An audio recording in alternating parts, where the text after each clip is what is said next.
All right. Now, how many of you already own your own business? Anyone? All right, excellent. What's your name? Okay, and what type of business? I have a PSR program. Programming business? PSR program. Okay, and how long you been in business? 15 years. 15? Oh, great, great. Now, have you done any federal contracting before? Ah, so why now? You know? Anybody have any reasons why they want to get into federal contracting? I do. Okay. Yeah, I have been trying to get into a group of business or any other kind of business, but it's kind of been challenging. They didn't close down on giving licenses for group home and things like that. So, meanwhile, I said, okay, if I'm going to do any kind of business, oh, I need some capital. So I want to sell my little service that I have with other sisters that have better qualification. We can come together, sell the little service, get some income, and then be able to establish something that is more like day-to-day running. That's my interest. Okay, well, that's great. And ma'am, you behind her? Yes, I'm a retired veteran. You're a retired veteran. Oh, we'll get into you. Okay. I just want to start to do some things that can benefit capital, that will give me capital and will give me some extra funds, to invest in scholarships and so forth. Okay, so funds, scholarship, want something more challenging, start something new. These are all good reasons to get into this. And the federal government has plenty of money. So that's why we're going to talk about getting into federal contracting. And this class is actually going to be the art behind the set-asides. So set-asides are going to help you get into federal contracting much more easier, okay? Okay, can we have the next slide, please? All right, so in this course, we're going to talk about mainly federal contracting. We're not going to get into any state governments, any local government contracting. We're going to be focusing for this class on the federal government. All right? The next thing we're going to discuss are set-asides. What are set-asides? Then we're going to discuss how to get set-asides and how to implement them, and then also how to represent yourself. Okay? All right, can we have the next slide, please? Okay, so a little bit about the federal government here. If you combine all the federal agencies and how much they spend in federal contracting, in 2019, ladies and gentlemen, that was about $597 billion. 597. Now, in 2020, despite the impact of COVID-19, that number went up, $640 plus billion. That's how much the federal government has to offer if you go into federal contracting. All right? Now, those top markets for the government, we have construction, professional services, and then information technology. Now, I looked up these numbers just a few days ago, and of course, they're always building something. Construction's always top of the list. But that third one, information technology, is growing, and it's growing fast. Because we need to, as all of the technology keeps getting better, faster, and getting out there, they need to protect what information is out there. And I don't know about any of you, but my information's been hacked before, and now the government's like, no. So they are spending money in that direction. So that number almost doubled in the past 5 years, and it's now at $74 billion. Okay? All right, next slide. Set-asides. So what is a set-aside? A set-aside is the way for the government to kind of level the playing field. It is their way of trying to make things more fair. All right? Now, we all know that the loudest person in the room is going to get the most attention. Good. or bad, they're going to get the most. So what the federal government does with set-asides is it takes those quieter voices, those voices that are pushed to the side, and they put them on a stage, and they give them a mic, okay?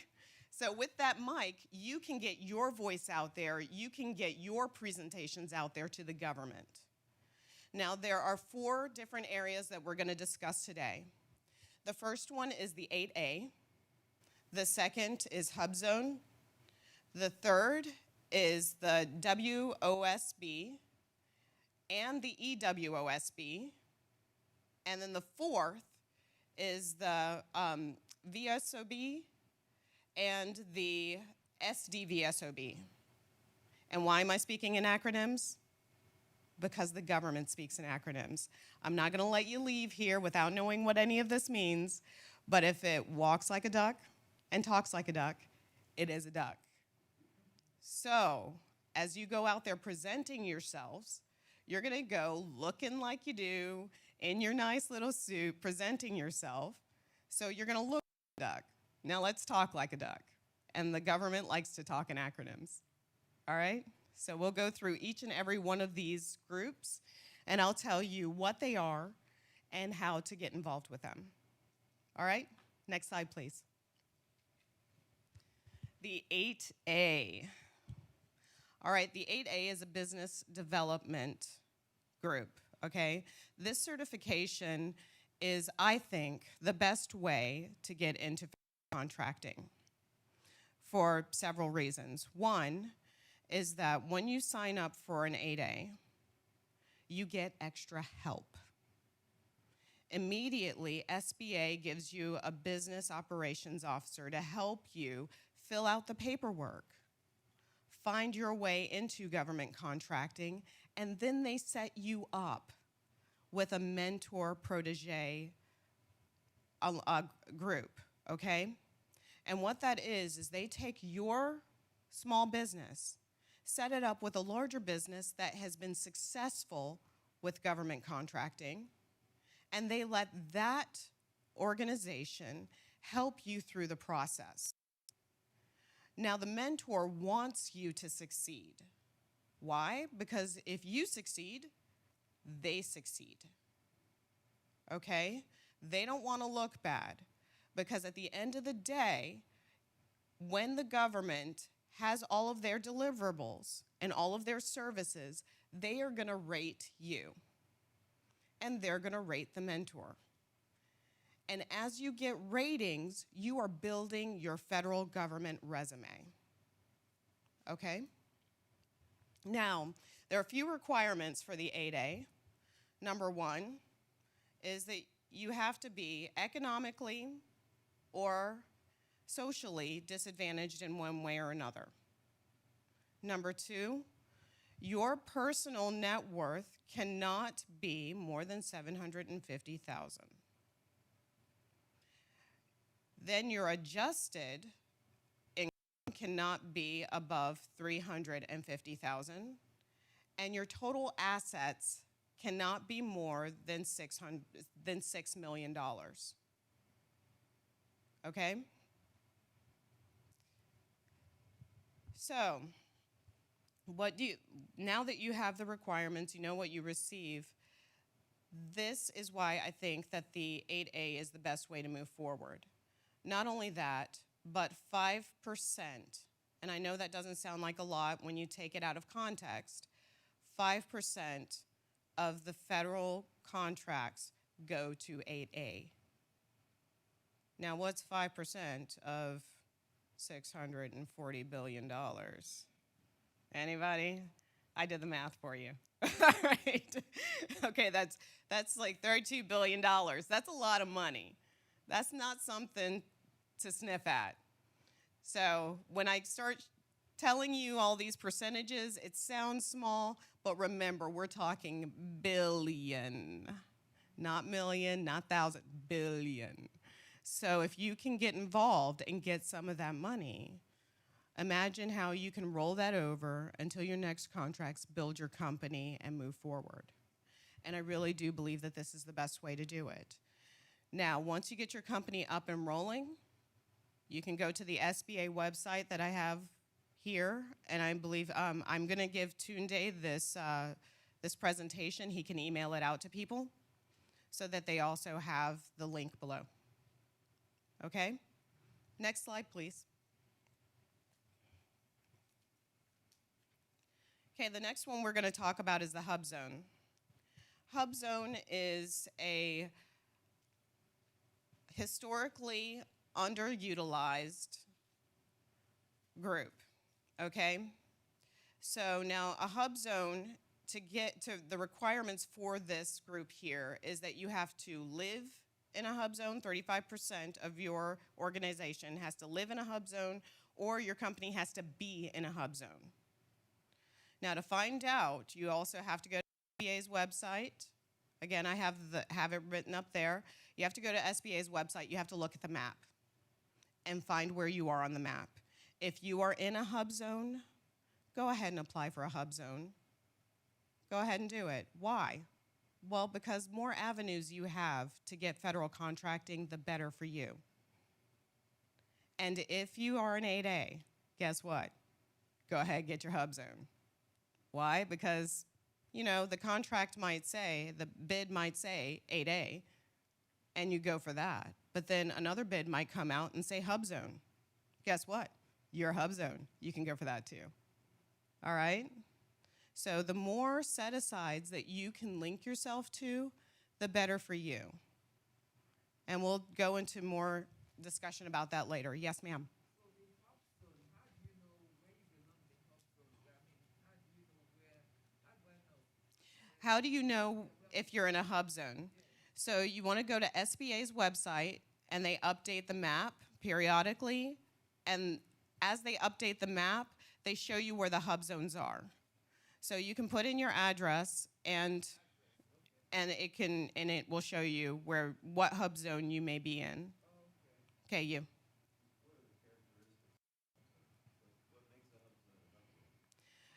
That is for historically underutilized groups. And for example, I was going to give you an example. For example, that can be Black communities, that can be Native American communities, it can be economically disadvantaged communities. Okay? So these are communities that are overlooked by our government, by society.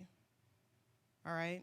And they actually do go through and check on these and do demographics and update them ever so often. So it's good to just check every 10 years, make sure you're still in a hub zone. For a lot of these set-asides, you still have to recertify every 3 to 5 years, depending on the set-aside. Yes, ma'am? If you're not in a hub zone, then you don't qualify for the hub zone.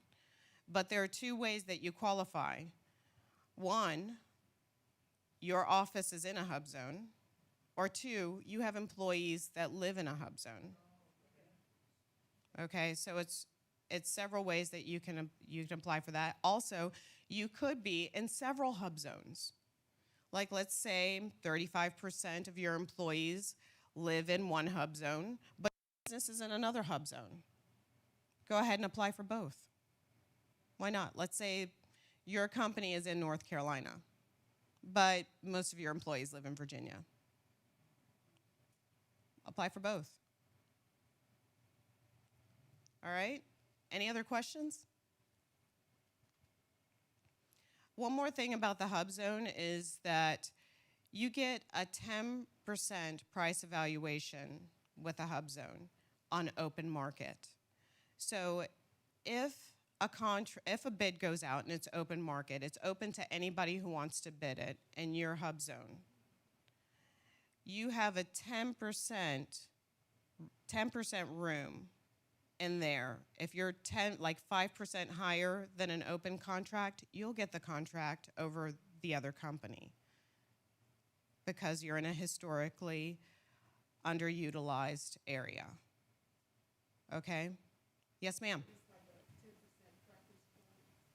I'm sorry, say that again? Is that equivalent to something like a 10% preference Yes, ma'am. Yes, ma'am. 10% preference points. All right. Now we're getting into, next slide, please. Now I lumped these two together because the government lumps them together, and that's WOSB and EDWOSB. Okay, so this is the women-owned small business and the economically disadvantaged women-owned small business. And we have plenty of women here today, which is great.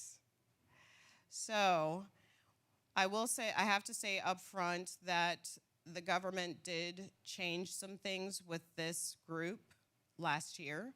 So July 15th of 2020, they made it that you have to certify with SBA for this group. Now, this group, in the past, you used to be able to self-certify. All you had to say is, hey, I'm a woman, this is my name, here I am, I own my business, and they took your word for it. Not anymore. Now you have to go on SBA, you gotta fill out the paperwork, you've got to certify.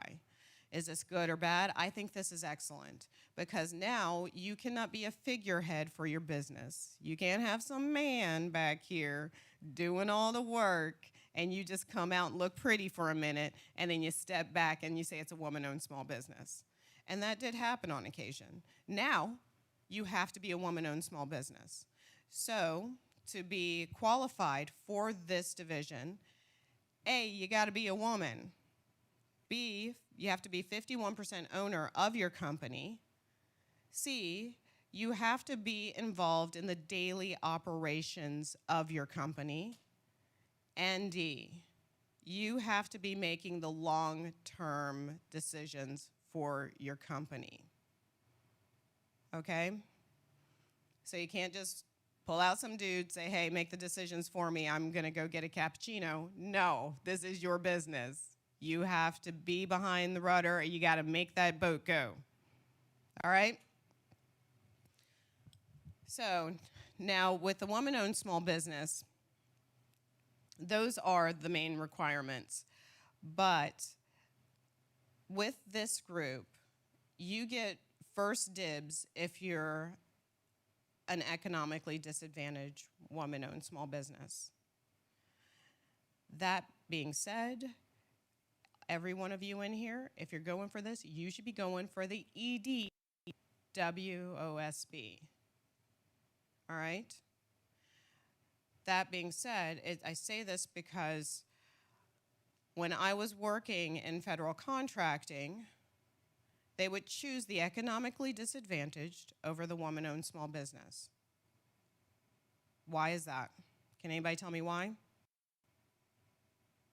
Because they kill two birds with one stone. They're taking care of an economically disadvantaged group, and they're taking care of a woman group. All right, so if you've got two bids, one that's a woman-owned small business and one that's an economically disadvantaged woman-owned small business, and everything else is pretty much apples and apples, they're gonna go with the other one. So there's no reason. Do the extra little bit of paperwork and get that EDWSOB, okay? All right, any questions about that? Anybody? No? Okay. One more thing about WSOBs and EDWSOBs is they are beginning to use them not just, yes? Okay. You can apply for all of these kind of businesses. Would you have been in business before now doing something before you can apply to do federal government business or contracts? I mean, would you have been doing something Once you with business or once you establish your business, you want to go ahead and have a business. Yes, you have your set business, then you want to go on SBA's website and then just click on everything that you might be able to apply for. And they have on their site, they have all these qualifications and it walks you through, okay? It'll ask you a question. If you are qualified for that, if you can click yes to that, then it asks you a second question. And that way they let you know whether or not you qualify for that particular set aside. If you qualify for that set aside, then they have paperwork for you to fill out so that you can start your application to get certified. And I don't have to have like a running business to apply for this, to do any of this. I mean, I'll put it to you this way. There is a company. This company beat me out several times. I'm not even going to lie. Okay, so there is a company, and they used to do plumbing supplies. That's all they did. Well, what I did in contracting was furniture. So one day, out of the blue, they decided they were doing furniture. So what they do, they went ahead and they applied for their set-asides, and then they started doing furniture. All right, so they hadn't had an established furniture business, and actually they still don't. They just, and we'll talk about that later. They basically team with other companies that do furniture, and then they rename themselves as a furniture business. My understanding is that for 8A, you have to have established traffic. 8A, you do have to have your established business. That's correct. Yeah. But, so what you're trying to say is, well, with Western, you don't have to be in business to apply for this. You have a business to apply for it. I think that's the question she was trying to ask you. Do you have to have a business? Yes. Yes. Yeah, because the SBA,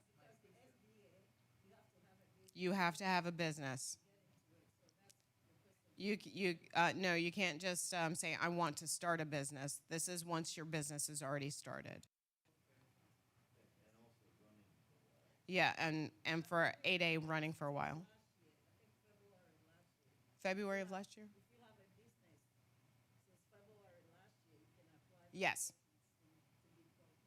called. Yes. And actually, they've opened it up for, they've changed a lot of the rules. So as long as you're running successfully for a year, you can apply. Yes.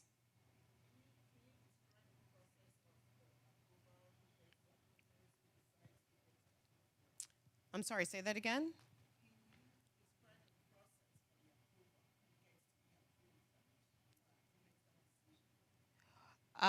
There are people in the SBA who go over everybody's contract. They ask you for a lot of paperwork, and I'm not even going to lie, for some of these, it's a long process. So you get together all your paperwork. They want to know about your business. They want to know what you do for your business. They want to know what your taxes. They want to know everything before they certify you in any set aside or another. They want to make sure that you're moving in the right direction before they certify you, and then once certified, they help you get into federal contracting.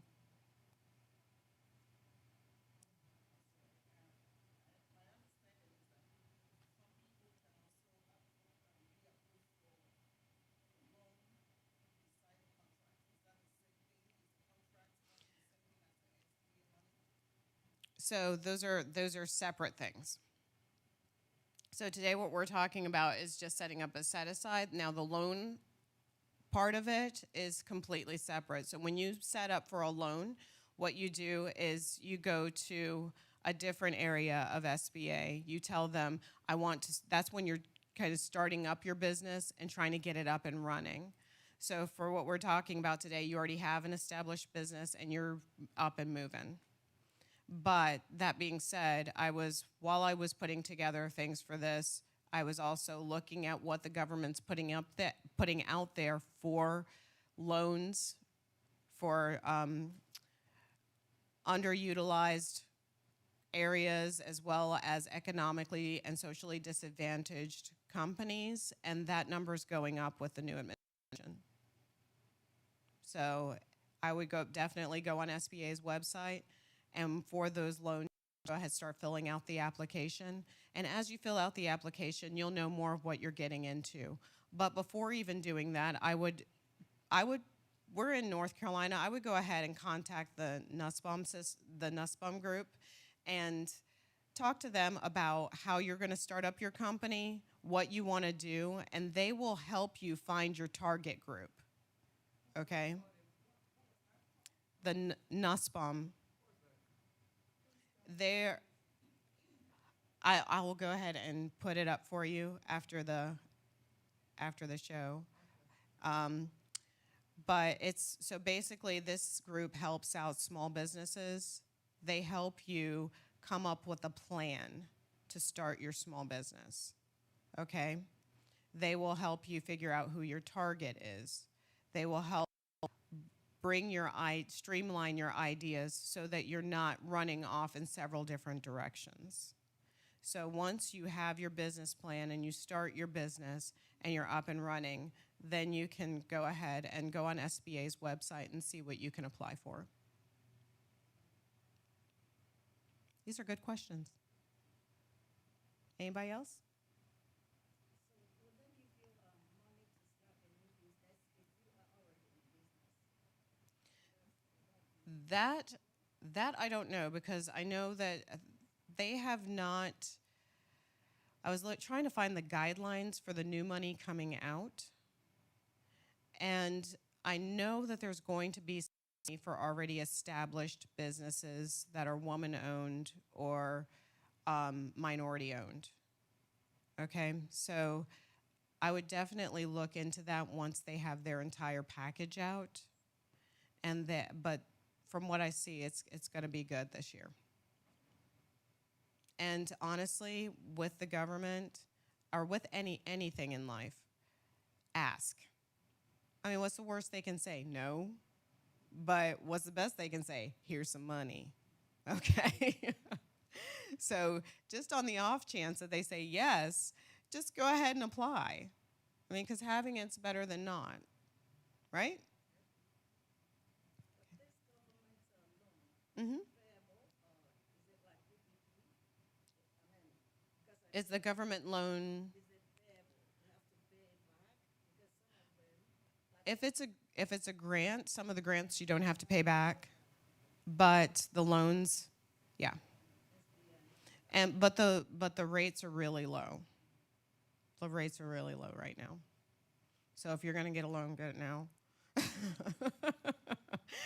Don't wait, get it now. All right. Again, with the women-owned small business, again, 5%. I don't know if I told you with the, so it's the 8A is 5% of government contracting. Women-owned small business is 5%. HubZone is 3%. It's at 3%. Okay. All right, next slide, please. Okay, so this next one is the veteran-owned small business and the service-disabled veteran-owned small business. Now, this group is a little different, all right? For this one, and this will actually go more directly to you, ma'am, because this group has their own website called Veterans First.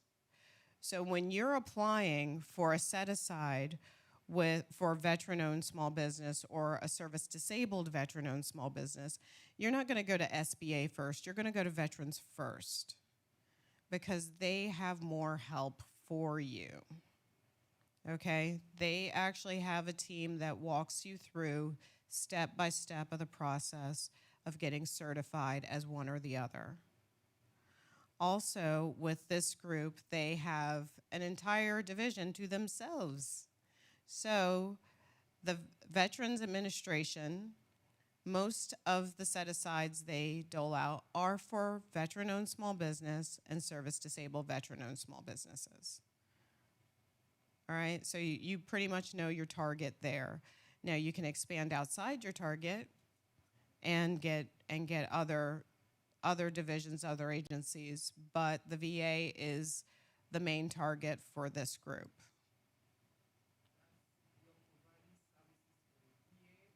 You're providing services, construction, technology, anything they need for the Department of Veteran Affairs. Okay, can someone who's not a veteran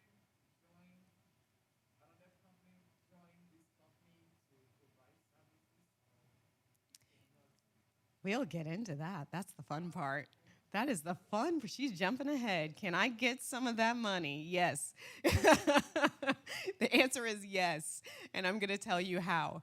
If you're not a veteran, you can still do work at the VA. All right?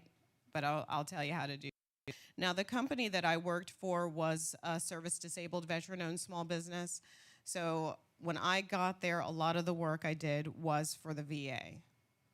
Now, I did branch out of that, and we're going to talk about how I branched out, how you can do that, and how you can become your own powerhouse as well.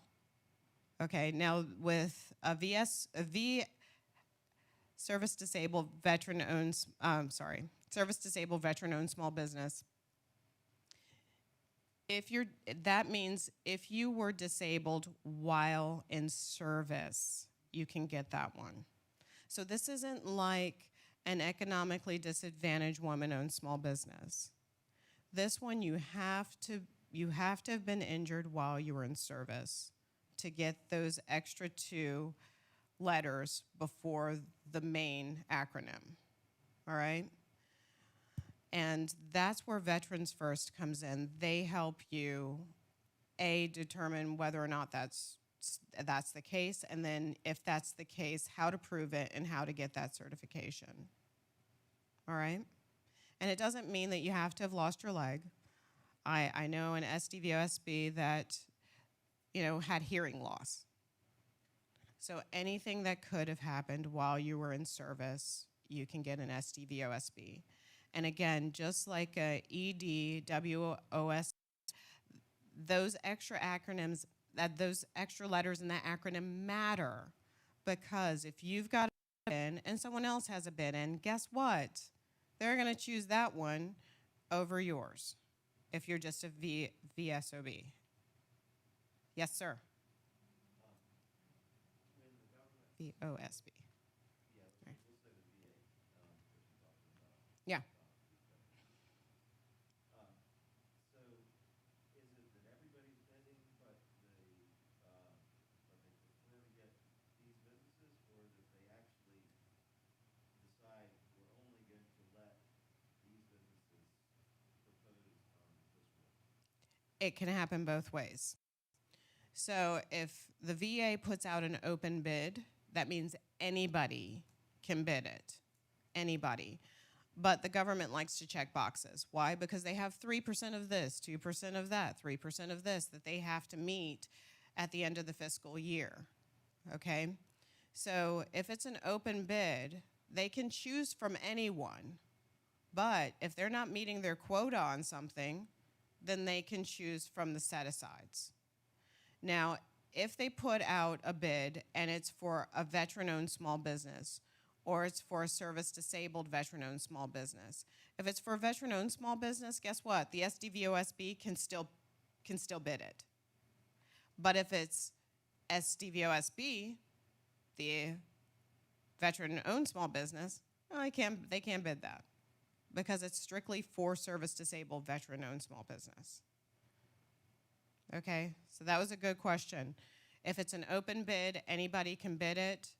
But if you are a set-aside, it gives you an easier avenue as they're looking back like, dang, well, they put in a cheaper bid, but this one's just $3,000 more, and it's a woman-owned small business. We might want to check that box.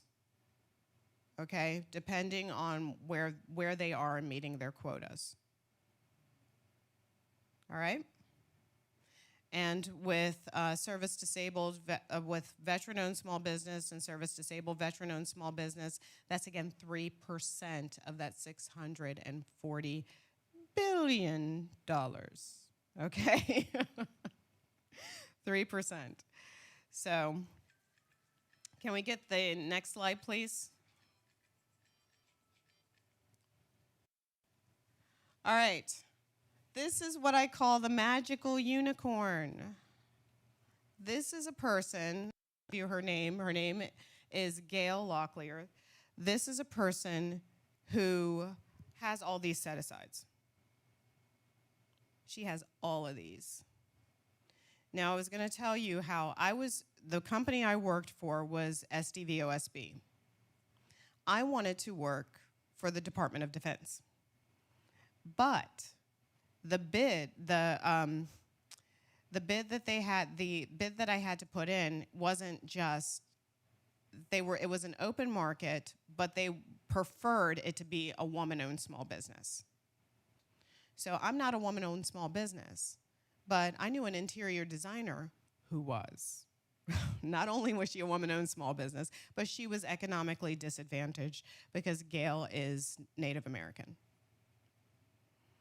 So with working with her, we were able to get a bid package together. Now, she had to be the lead because even though it was open market, they put on there preferred woman-owned small business.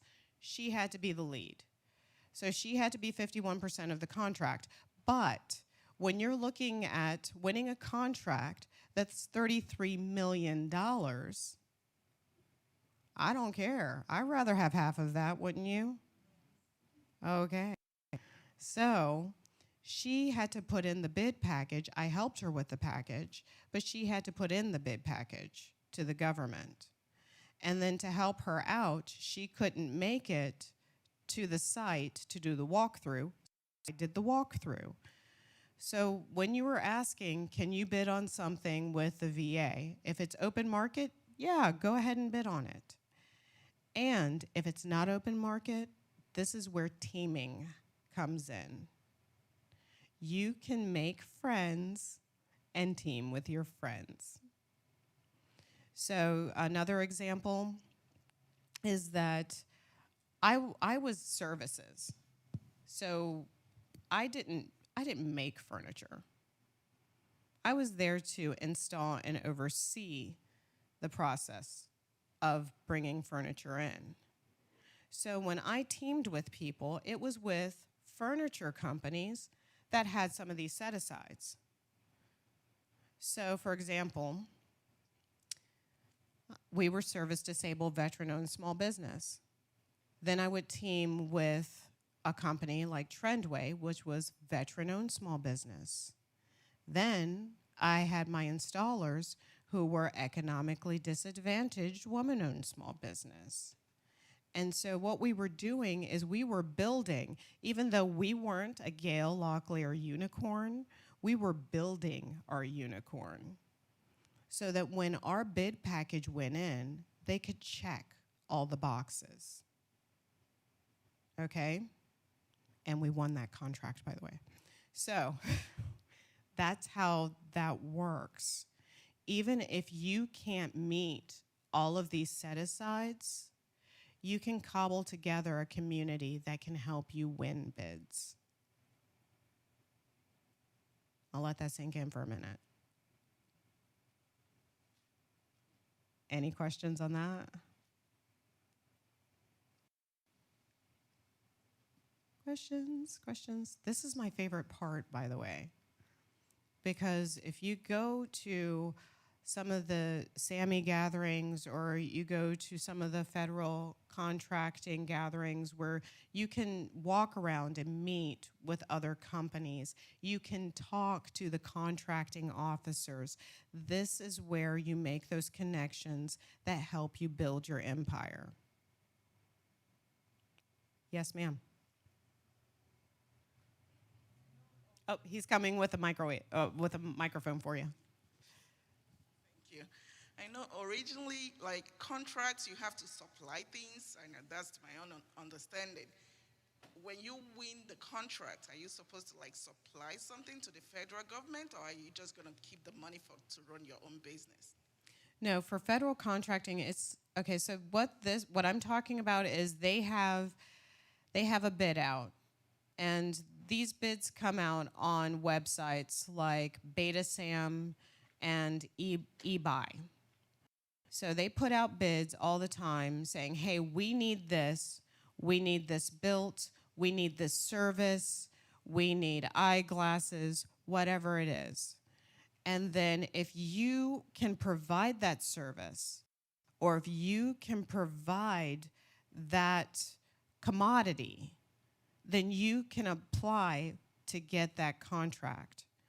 Once you get that contract, then you go ahead and provide what you promised to provide. Now, I will say this, another thing about contracting is that when you get into federal contracting, you really need to bid a lot. Because once you win a bid, doesn't mean you start on it right away. A good example is I had one for a base that my predecessor bid before she left, 2 years before she left.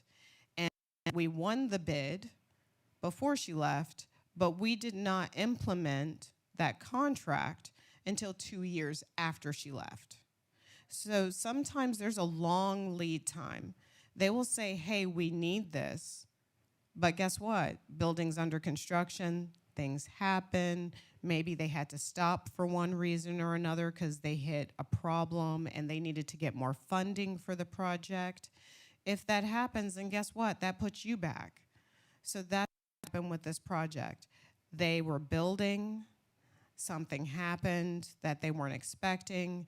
They had to wait for more federal dollars to come through so they could finish building before they could have us come in and install furniture.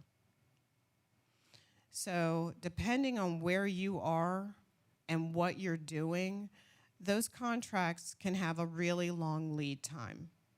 So with federal contracting, it's a lot of bidding. You want to get those bids out there because you never know what's going to hit first. All right? Yes, ma'am. So when you bring in your bids, how do you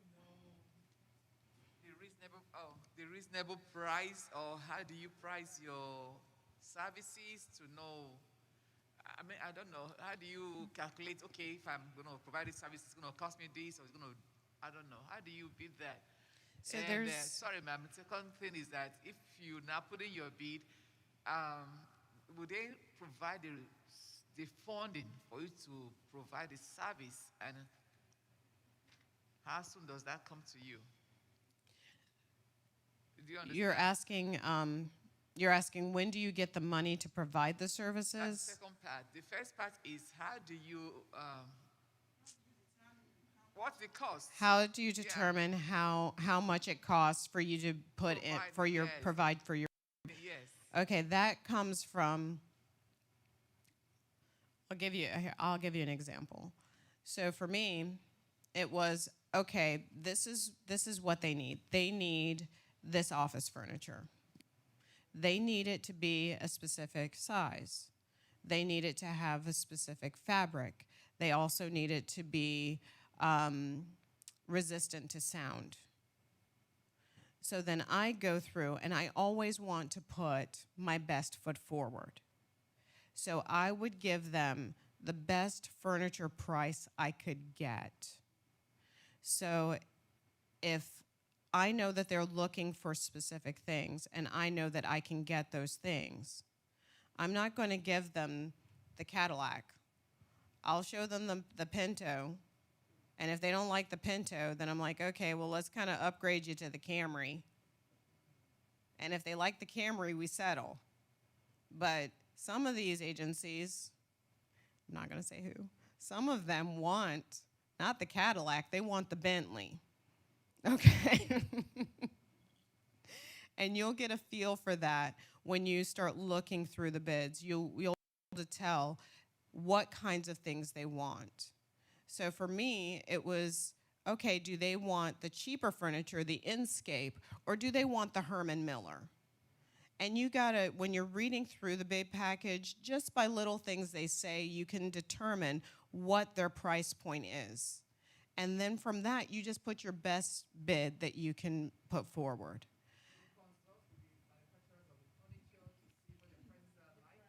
Yes, yes. You have to check your prices to put your package together. Also, with my installers, I always put out like, okay, I need installers for this type of job. I would get 3 estimates. If I didn't like those estimates, guess what? I got 3 other people in my pocket. I get 3 more. And I would see what their lead times were. Okay, and based on, and it becomes kind of like a game. I hate to say this. You said you wanted something that was a little challenging. So this is where it gets a little challenging, is that you have to kind of feel your way through it. And for me, that was, okay, I'm giving them higher priced furniture.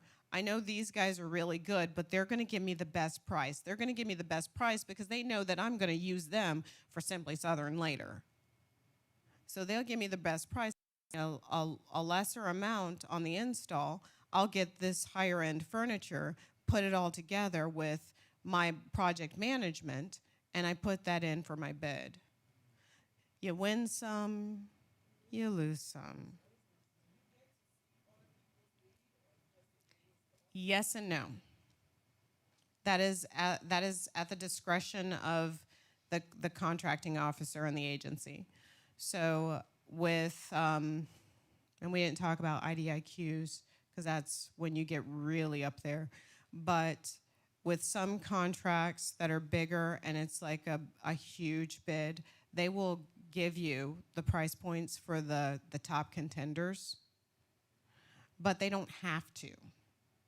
So the one company I was talking to before that used to do plumbing, got into furniture, yeah, man, they beat me out by a few $1,000s every time. Oh, it's hot. So it does happen. Sometimes you get to see their numbers, but oftentimes you really don't. After they already chose. After they chose. Yeah, they're not going to give you a leg up. Oh, this lady in the back? Hi.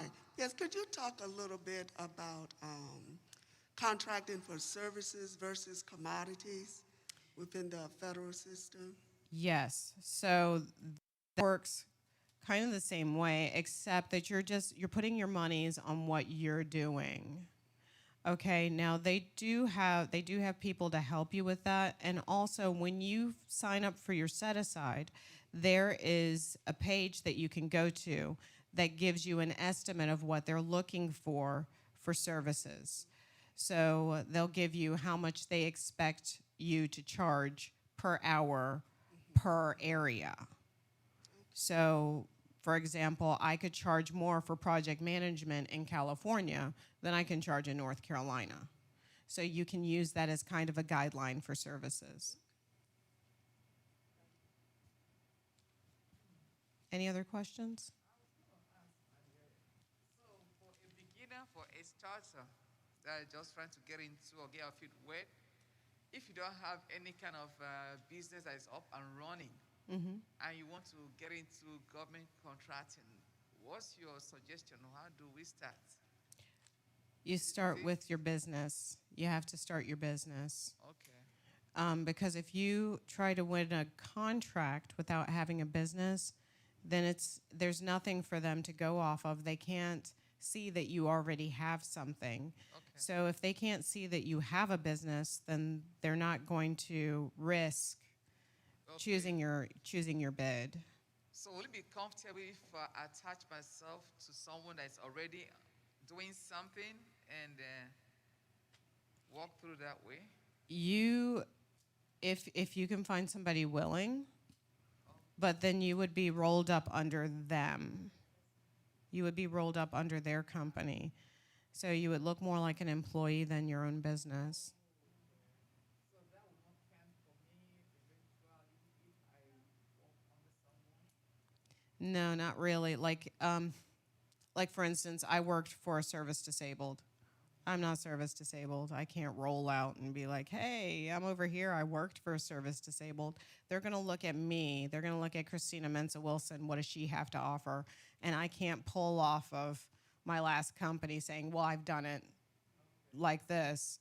I can say, when I'm putting my bid together, and sometimes they have you give your background, they give you an area for your resume.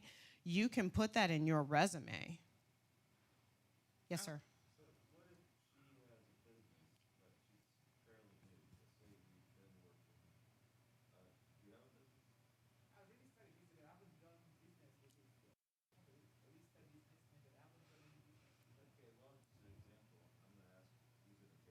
Okay.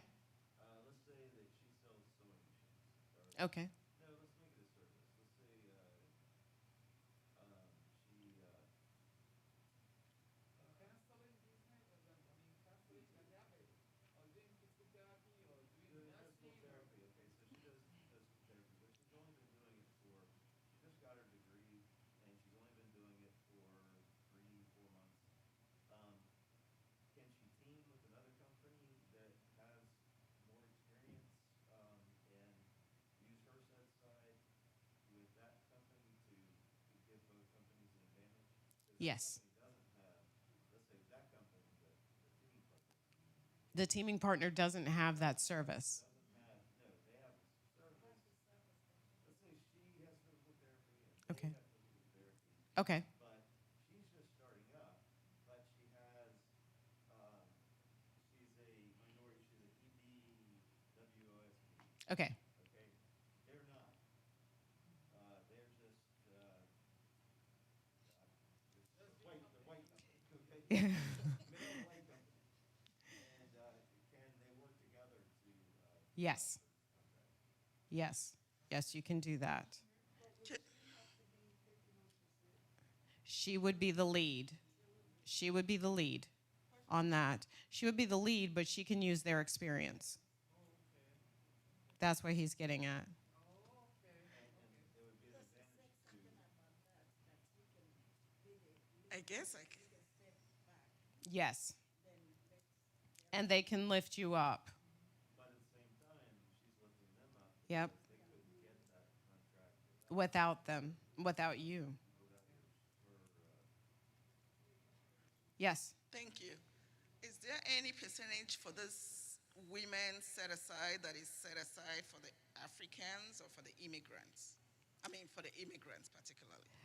That would fall under, as far as women goes, that falls under the economically disadvantaged woman-owned small business, and that's together with the woman-owned small business at 5%.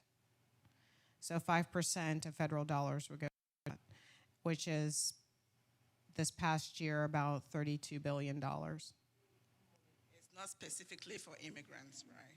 No. I looked. I did. I looked, but no.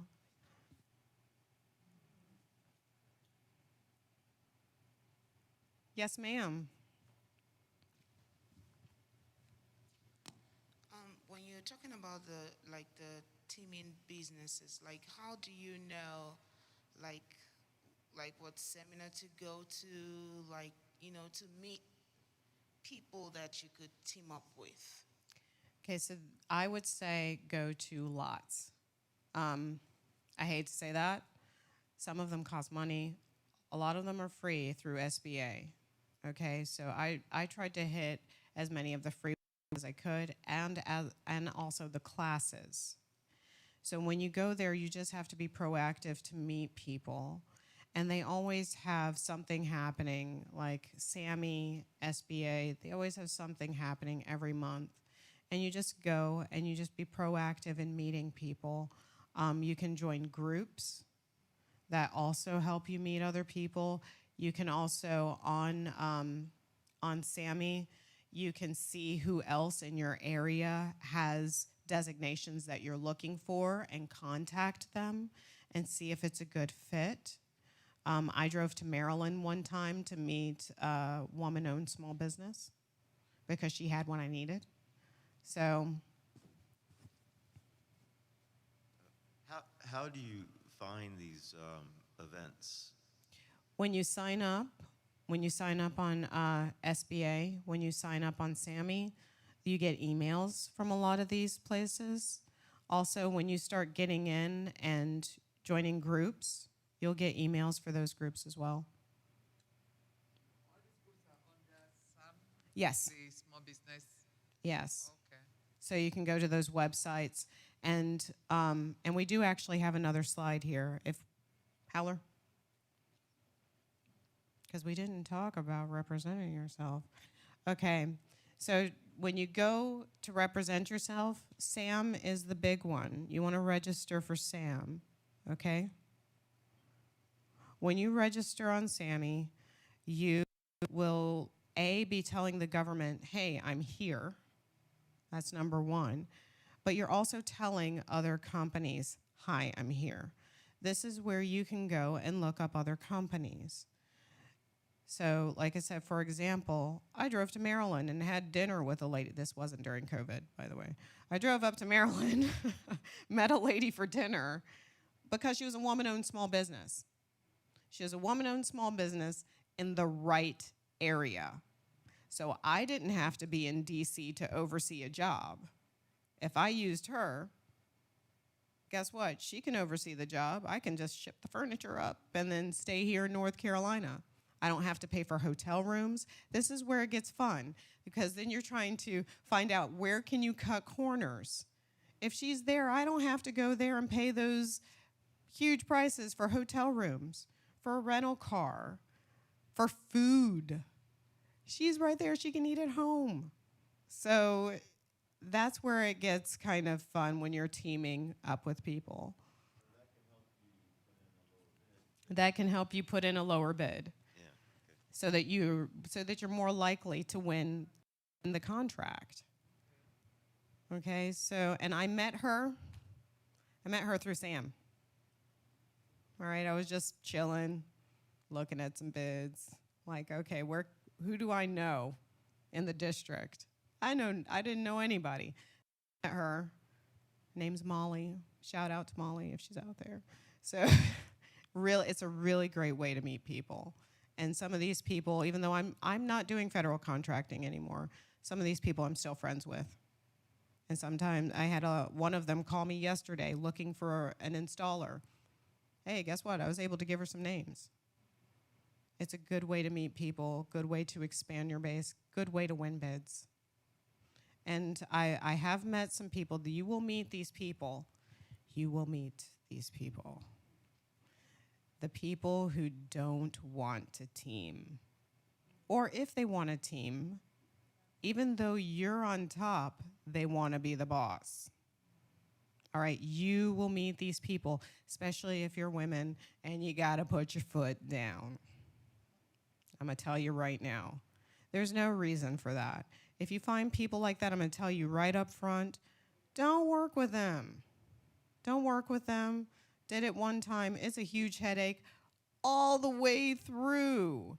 You want somebody who's going to be a team player, because guess what? Some of these contracts, when you're doing stuff, can last 6 months, a year, 3 years. You can't handle that for 3 years, ladies. I'm just telling you. So work with people that are good team players, because, again, $33 million, I'll take half. I'll take half. That's fine with me. Okay. Any other questions? Yes. Can we get her a mic over here in the corner?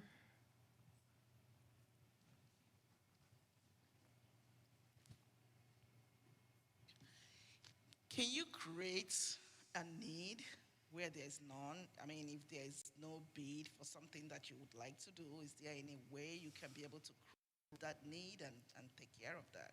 Can you create a need? Let me think about that one. I don't think there's anything you can't do. I'm going to say that first. It would be difficult if they're not looking for it. But if you have something and you want to get somebody excited, I would get with contracting officers. And I would try to find out when a bunch of contracting officers are going to get together so that you can have their ear. And you just got to talk yourself up. You got to talk yourself up. I was at a federal event, and there was a guy there, and he was services. And his service was to basically protect people when they go out of the country to hostile countries.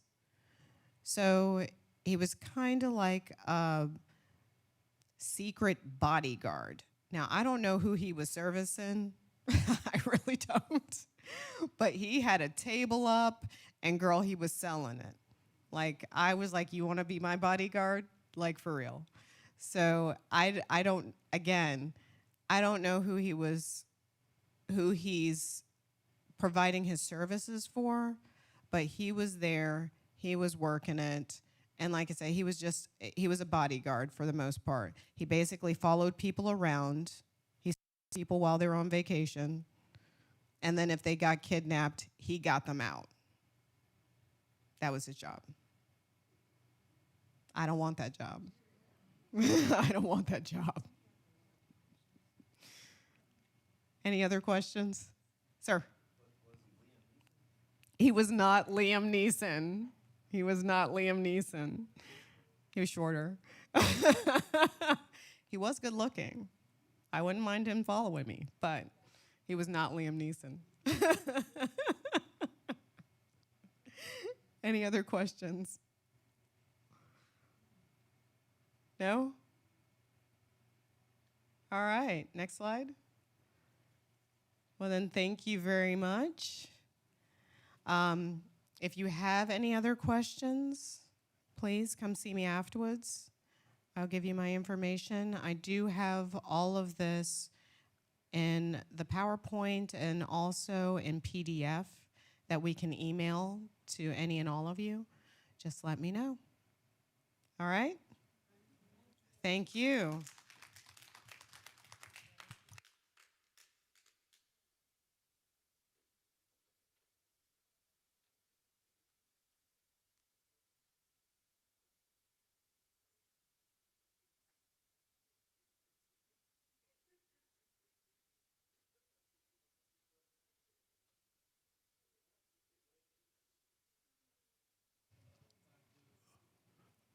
I think there are quite a number of people online.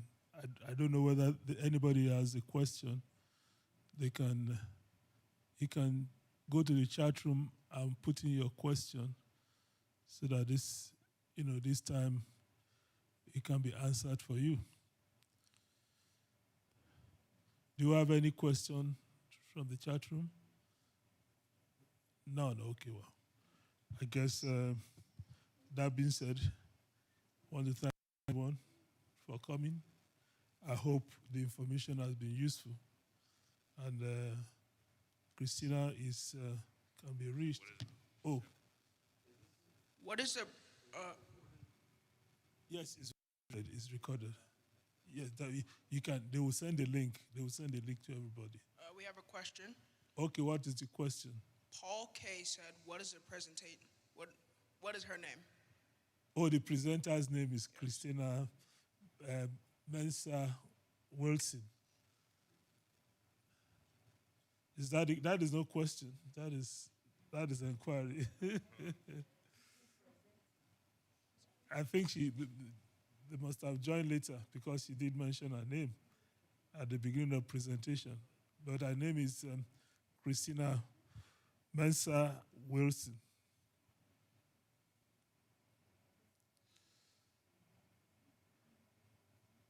Okay, I think that is about it. Thank you all.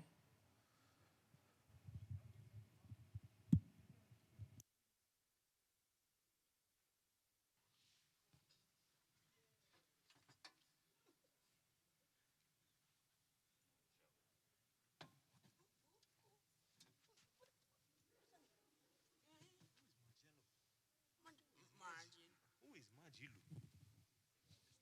Who is Majilu?